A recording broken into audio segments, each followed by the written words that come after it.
Bonjour frères et sœurs en Christ, je suis le frère Rousseau, prédicateur de l'Éternel. Je m'adresse à tous les frères qui sont dans la dispersion selon l'Esprit. Frères et sœurs, la dernière fois nous avons parlé du testament, du deuxième testament de l'Église de Jésus-Christ de Nazareth. Aujourd'hui nous allons parler de la deuxième sacrificature. Nous allons entamer automatiquement nous allons parler automatiquement en tenant compte de la même composante que les autres, c'est-à-dire la première sacrificature selon Israël et la première sacrificature selon les nations. Le sanctuaire de la deuxième sacrificature. L'église de Jésus-Christ est le sanctuaire de la deuxième sacrificature en son corps et par le Saint-Esprit qui est son esprit. 1. Le corps de Jésus-Christ. Je lis les Écritures. 1 Corinthiens 12, verset 12 à 31. Car comme le corps est un et a plusieurs membres, et comme tous les membres du corps, malgré leur nombre, ne forment qu'un seul corps, ainsi en est-il de Christ. Nous avons tous en effet été baptisés dans un seul esprit pour former un seul corps, soit juif, soit grec, soit esclave, soit libre, et nous avons tous été abreuvés d'un seul esprit. Ainsi le corps n'est pas un seul membre, mais il est formé de plusieurs membres. Si le pied disait, parce que je ne suis pas une main, je ne suis pas du corps, ne serait-il pas du corps pour cela? Si l'oreille disait, parce que je ne suis pas un œil, je ne suis pas du corps, ne serait-il pas du corps pour cela? Si tout le corps était œil, où serait l'ouïe? S'il était tout ouïe, où serait l'odorat? Maintenant, Dieu a placé chacun des membres dans le corps comme il a voulu. Si tous étaient un seul membre, où serait le corps? Maintenant, Dieu, donc, il y a plusieurs membres et un seul corps. Et l'œil ne peut dire à la main, je n'ai pas besoin de toi. Ni la tête dit aux pieds, je n'ai pas besoin de vous. Mais, bien plutôt, les membres du corps qui paraissent être les plus faibles sont les membres qui sont nécessaires. Et ceux que nous estimons être les plus honorables du corps, nous les entourons d'un plus grand honneur. Ainsi, nos membres les moins honnêtes reçoivent le plus d'honneur, tandis que ceux qui sont honnêtes n'en ont pas besoin. Dieu a disposé le corps de manière à donner plus d'honneur à ce qui en manquait, afin qu'il n'y ait pas de division dans le corps, mais que les membres aient également soin les uns des autres. Et si un membre souffre, tous les membres souffrent avec lui. Si un membre est honoré, tous les membres se réjouissent avec lui. Si vous êtes le corps de Christ, vous êtes tous membres, chacun pour sa part. Amen. En lisant ce passage, nous comprenons ce que Dieu veut que nous soyons, selon le corps de Christ. Car le corps est un et a plusieurs membres. Et comme tous les membres du corps, malgré leur nombre, ne forment qu'un seul esprit. Chers frères, nous pouvons comprendre ici, et nous comprenons la volonté de Dieu pour son Église. Que nous soyons à la manière d'un corps. Et que chacun soit membre de ce corps pour sa part. Une église dissolue, dont un corps est un membre est quelque part et l'autre membre est quelque part d'autre, ne serait pas une église harmonieuse, parce que chaque membre ne participe pas de l'autre et ainsi de suite. Nous avons tous en effet été baptisés dans un seul esprit pour former un seul corps, soit juif, soit grec, soit esclave, soit libre. Et nous avons tous été abreuvés d'un seul esprit. C'est l'esprit qui est le ciment. C'est l'esprit qui fait de nous les membres de ce corps. Donc, partageant le même esprit, quel que soit le lieu où nous soyons, nous pouvons former un corps. Et cet esprit-là, c'est le Saint-Esprit. Ainsi, le corps n'est pas un seul membre, mais il est formé de plusieurs membres. Si le pied, parce que je ne suis pas une main, je ne suis pas du corps, serait-il alors du corps pour cela? Serait-il pas du corps pour cela? Et si l'œil, Et s'il aurait disait, parce que je ne suis pas un œil, je ne suis pas du corps, ne serait-il pas du corps pour cela? Et si tout le corps était œil, où serait l'huile? S'il était tout huile, où serait l'odorat? Afin que nous sachions que un corps a plusieurs membres et que chaque membre a sa fonction et que nous sommes dépendants les uns des autres. Que la fonction que Dieu donne à chacun selon son bien vouloir ne soit pas un moyen de disparité au milieu de nous. Au contraire, que ce soit un moyen de complémentarité. C'est ce qui fait le corps. C'est pourquoi Dieu a pris cette métaphore du corps que nous avons pour mieux nous expliquer ce qu'il veut que soit le corps de Christ. Un corps où chaque membre dépend de l'autre et que c'est ensemble que nous formons le corps de Christ et non individuellement. Maintenant, Dieu a placé chacun des membres dans le corps comme il a voulu. Évidemment, comme je l'ai dit tout à l'heure, si tout était un seul membre, où serait le corps? Il faudrait que nous en parlons, afin que nous comprenions qu'un seul ministère ne peut pas faire le corps de Christ. Et que cela soit bien clair. Un seul ministère ne peut pas être le corps de Christ, ne peut pas faire l'Église. Ce sont les saints. Ce sont les saints qui forment le corps de Christ, qui forment l'Église, les saints ministères. Et tous les membres, chacun avec son don, c'est ensemble que nous formons l'Église, c'est-à-dire le corps de Christ.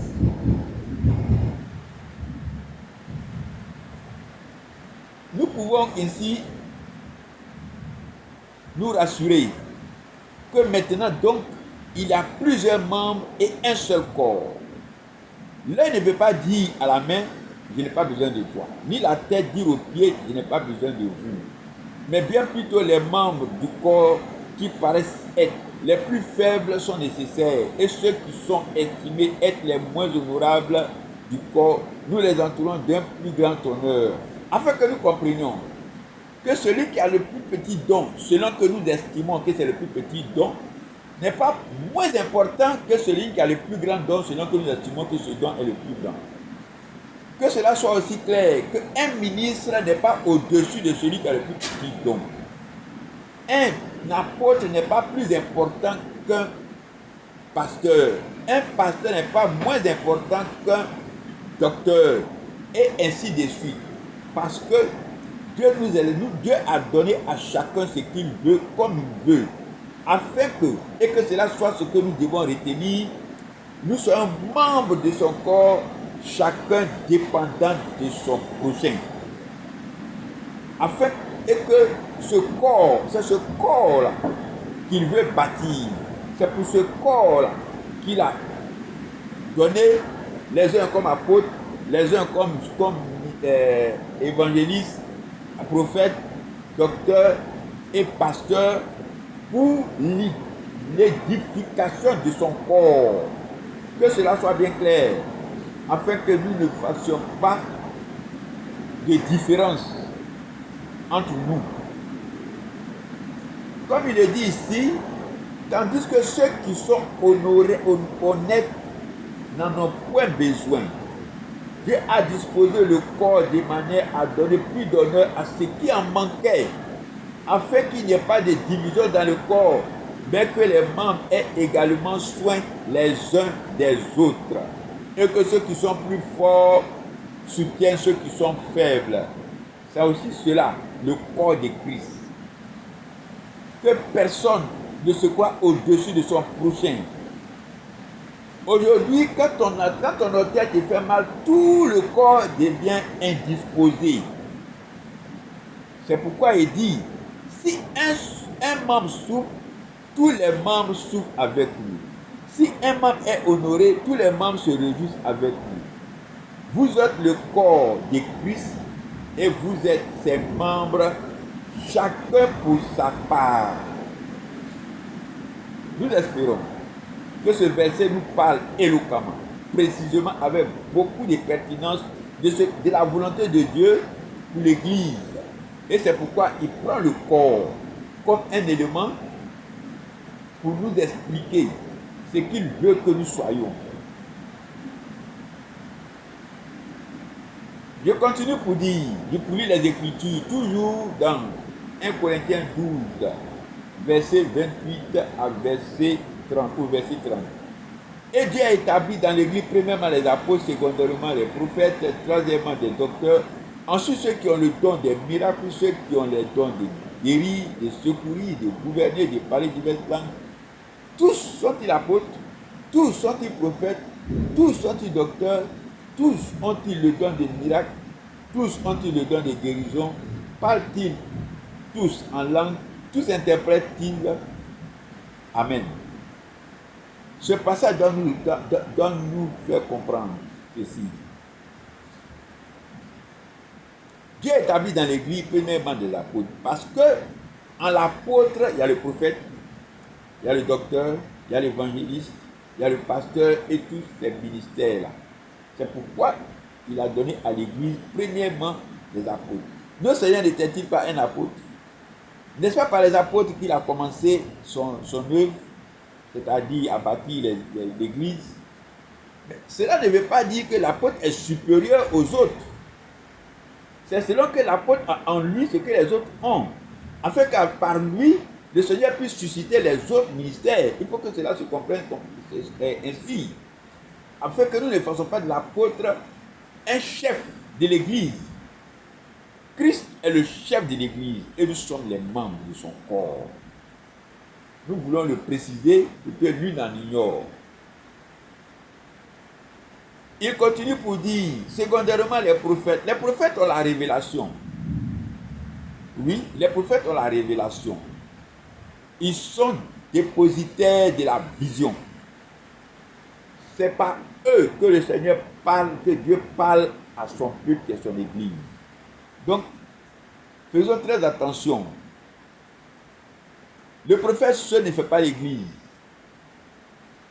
Lorsque le Seigneur établit son Église ou de sa communauté quelque part, il suscite un prophète afin que celui-là puisse interpréter ce qu'il voudrait dire à son peuple. Et non qu'il en fasse un moyen d'orgueil afin de s'imposer comme celui à qui Dieu parle pour les autres, par conséquent il est Dieu. Il n'est pas Dieu.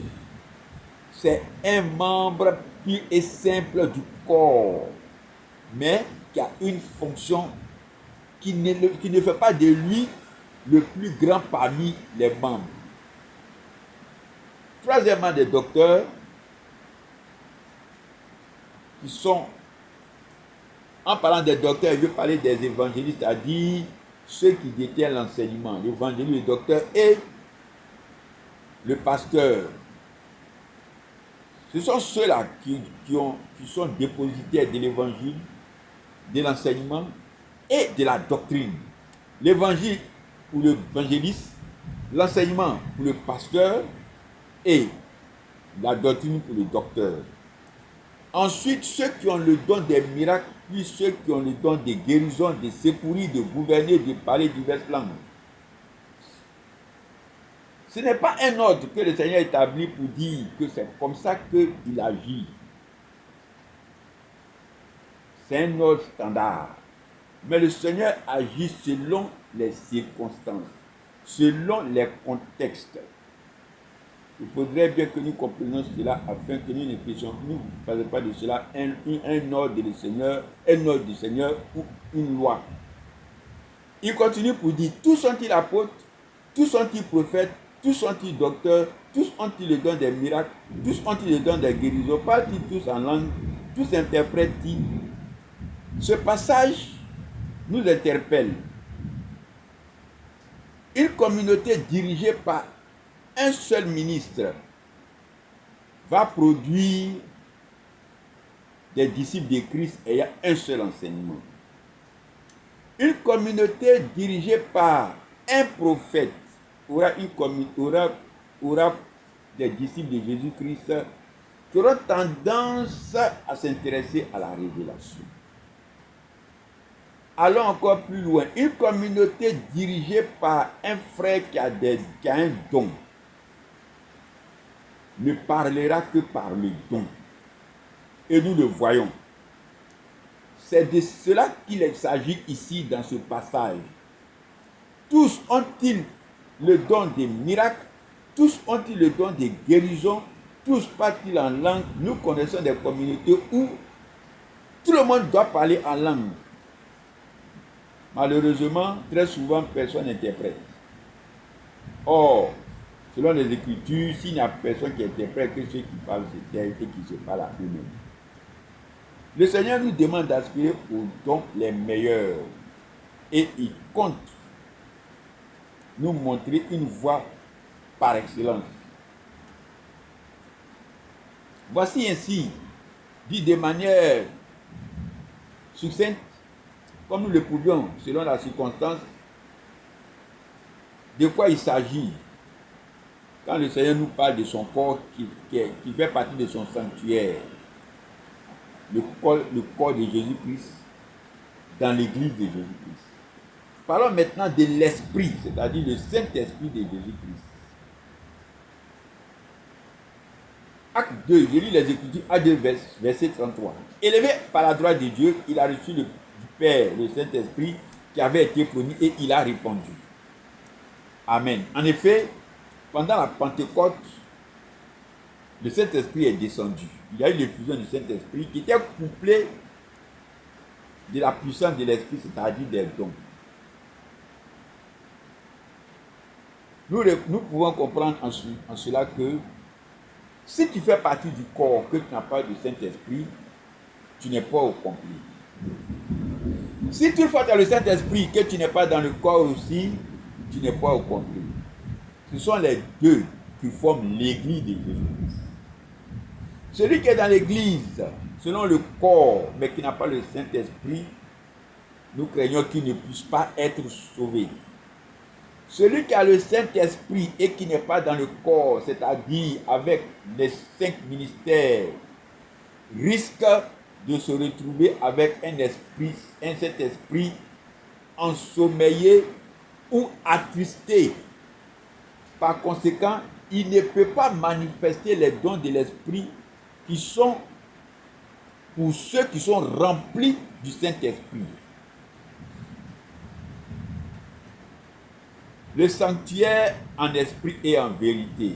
Nous lisons Jean 4, versets 23 à 24.